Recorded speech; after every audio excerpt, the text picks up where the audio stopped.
Une smart city avec une seule application, c'est ce qu'on fait. Nous souhaitons permettre aux villes de redynamiser leur centre en les rendant intelligents et connectés.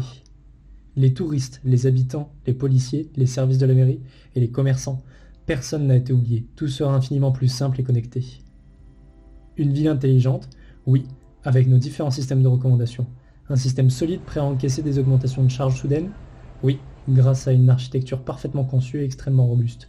Une visite sereine, les bras et l'esprit léger, oui, grâce à notre service de conciergerie 2.0.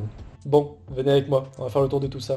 Je vous présente Émilie, elle a 25 ans, elle vient d'arriver à Polyville pour assister à un festival de musique. Il est actuellement 8 heures. Question essentielle, que faire en attendant le début du festival?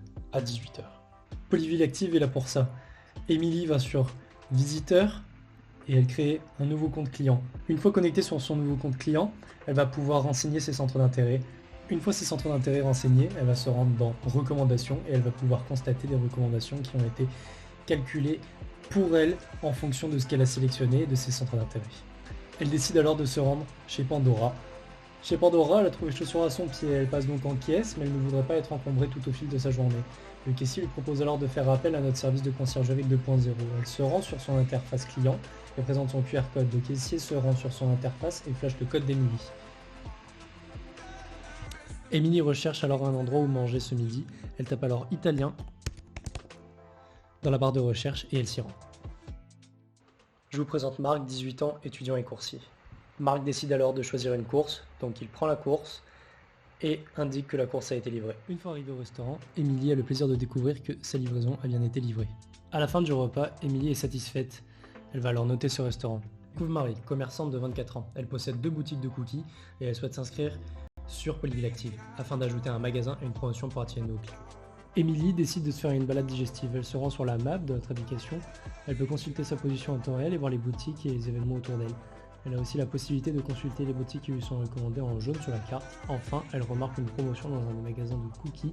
Elle décide de s'y rendre pour en profiter. Voici Jeanne, elle est organisatrice d'événements et elle ajoute son événement dans l'interface Ville. Voici Anne, employée municipale qui décide d'ajouter des casiers pour le système de conciergerie. On constate aussi qu'elle dispose de moyens de gestion de la diffusion des promotions et des événements. Il est 17h30, Émilie cherche à se rendre au festival. Émilie n'est pas loin du festival, il lui suffit de s'y rendre.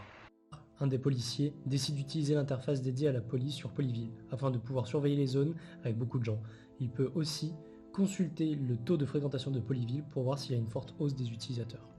Émilie sort du concert et rejoint le relais où ses achats l'attendent. Elle s'y rend, présente son QR code au relais et le casier correspondant s'ouvre. Émilie peut rentrer chez elle tranquillement en ayant découvert le centre de Polyville sans encombre, les bras et l'esprit léger. Notre système est composé d'un front-end, la partie navigateur, qui communique une première fois avec un gateway, qui renverra l'adresse d'une API. Ensuite, cette API communique avec une base de données MongoDB. Et cette base de données communique avec un serveur de recommandation. En cas d'afflux massif de personnes, la partie gateway qui s'occupe des API vérifie l'état de celle-ci. Elle peut déployer d'autres API pour soulager la charge de celles déjà en place, puis les relier au système.